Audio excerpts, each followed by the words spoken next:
গাইবান্ধার সুন্দরগঞ্জে কনের বাড়িতে নরম ভাত হওয়ায় চেয়ার ভাঙচুর ও ভাতের প্লেট ফেলে দিয়ে লঙ্কা কাণ্ড বাঁধিয়ে দিয়েছে বরপক্ষের লোকজন। হামলায় আহত হয়েছেন কনের জ্যাঠাও।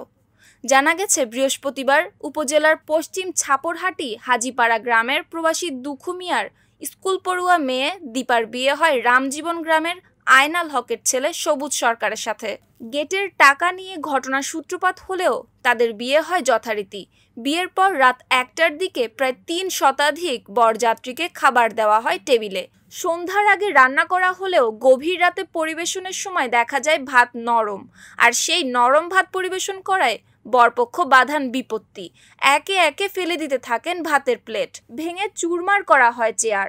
কনের বাবার অনুপস্থিতিতে বিয়ের অনুষ্ঠান তদারকির দায়িত্বে থাকা কনের জ্যাঠা বরপক্ষকে শান্ত করতে গেলে কলার ধরে মাটিতে ফেলে দেওয়া হয়, তাকে কিল ঘুষি মারা হয়ও। এটা বর আসলো, আমরা ওখানে মিষ্টি যা যা নেওয়া লাগে ওখানে নিয়ে দাঁড়ালাম। গেট থেকে কনের নানি বরকে নামানোর পর ওখানে দাঁড়ালো। আমাদের একটা বাজেট ছিল ওখানে, যে হলো আমাদের কত টাকা দিবে না দিবে, সেই বাজেটের মধ্যে উনি আমাদের টাকা কম দিল। তখন আমরা বরকে কিছু খাওয়াই নাই, না টাকাও নেই খাওয়াইও নেই। তখন আমাদের জিনিসগুলো নিয়ে আমরা উঠে আসছি।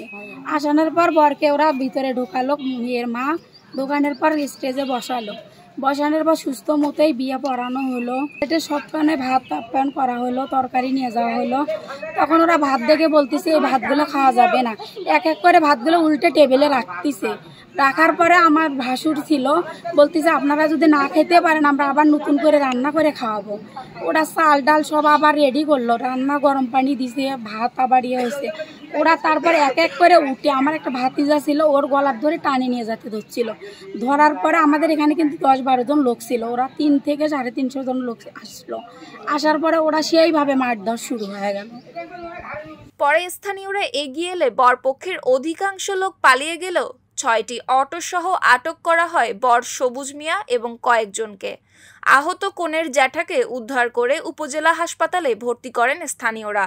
পরে প্রাথমিক চিকিৎসা শেষে বাড়িতে ফেরেন তিনি। সরেজমিনে গিয়ে দেখা যায় ভাঙাচোরা চেয়ারগুলো এখনো পড়ে রয়েছে উঠানে। পাশে চাচার বাড়ির প্রবেশ পথ, টিনের দরজাও ভাঙা। চারপাশে লেগে আছে স্থানীয় লোকজনের জটলা। কনের জ্যাঠা দুলা মিয়া বলেন, এইভাবে করে আমাদের বাড়ির মুখে রওনা করা শুরু করেছে, মেয়ে নিয়ে চলে যাবে ওরা। আমরা হলে ৫-৭ জন লোক, যারা পশারসা করি, ওরা ২৫০ থেকে ৩০০ লোক আসছে। পরে আমি হাত দিয়ে বললাম, এই দাঁড়ান ভাই, একটু শান্ত হন।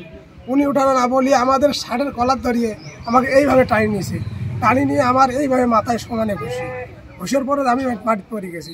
পড়ার পরে দেখি উপরে পকে ধরা ছিল, তাকে ফেলাইছে। আমার যে বসিন তাকেও তলত ফেলাইছে। সন্ধ্যার দিকে রান্না করা হয়েছে, কিন্তু রাত ১টা-২টোর দিকে তা খেতে দিলে তারা তা খাবেন না বলে জানান। অনুরোধ করেছি নতুন করে ভাত রান্না করে খাওয়াবো বলে, কিন্তু তারা তা শোনেননি।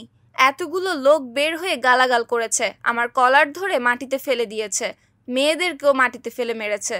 বিষয়টি নিয়ে বর সবুজ সরকার ও তার বাবা আয়নাল হকের সঙ্গে যোগাযোগের চেষ্টা করেও তাদের পাওয়া যায়নি। নিউজ ডেস্ক, সুপ্তি রায়, ভোরের আকাশ।